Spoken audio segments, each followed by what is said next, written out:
வணக்கம் ஃப்ரெண்ட்ஸ். திமுகவை சேர்ந்த கொத்தடிமை ஜாகிரதுன்னு ஒருத்தன் அவனுடைய சேனலில் நம்முடைய தீர்ப்பு நமக்கு எதிராக வந்ததை தளபதியை கிண்டல் அடித்து சோனமுத்தா போச்சா அப்படின்னு சொல்லி ஒரு பதிவு போட்டிருக்கிறான்.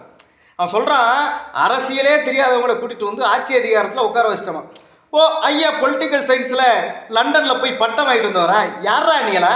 அதெல்லாம் தாண்டி சொல்கிறான், கட்டப்பையை தூக்கி கொடுக்குற மாதிரி வேலை வாய்ப்பை கொடுத்துட்டோமா? சுப்ரீம் கோர்ட்டில் இருக்கவங்களாம் ஜஸ்டிஸாக சொன்னதெல்லாம் சட்டமா? சுப்ரீம் கோர்ட்டில் இருக்கவங்க மட்டும் ஜஸ்டிஸ் இல்லை தம்பி, தப்பு. ஹைகோர்ட்டில் இருக்கவங்க பேர் ஜஸ்டிஸு, புரிஞ்சுக்க. அது மட்டும் இல்லை, நீங்கள் இந்த சுப்ரீம் கோர்ட்டு இந்த இதெல்லாம் பூச்சாலாம் நீங்கள் பேசக்கூடாது. சுப்ரீம் கோர்ட்டு சொன்னது சட்டமானுச்சுன்னா ஆராசா உள்ளே இருக்கணும்.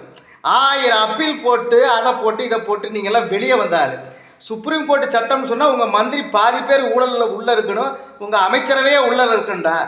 இப்படிப்பட்ட கேவலத்தின் கேவலங்கள் நீங்கள் என்னன்னா இங்கே வேலைவாய்ப்பு மக்களை ஏமாற்றிட்டோன்னு. 1000 வழிகள் உண்டு. ஒரு நிராகரிப்பு மிகப்பெரிய அங்கீகாரம். இப்போ என்ன நடக்கும்னா, மாண்புமிகு உயர்நீதிமன்றத்துடைய தீர்ப்பு ரத்து செய்யப்படும். அது மட்டும் இல்லை, தளபதிக்கு 1000 வழி இருக்குது. இங்கே இருக்கக்கூடிய எத்தனையோ கார்பரேட்ஸில் நியமன உத்தரவுகளை, தமிழக அரசு நியமன உத்தரவை இதை விட உயரிய இடத்தில் தளபதி இந்த மக்களை கொண்டு சேர்ப்பார், வைப்பார். நீ பார்க்க தான் போகிற, நீ இன்னும் கதற தான் போகிற. போட கடையடைங்கடா, போய் முதல்ல போய் நல்லா படிச்சுட்டு வந்து பேசுகிறா.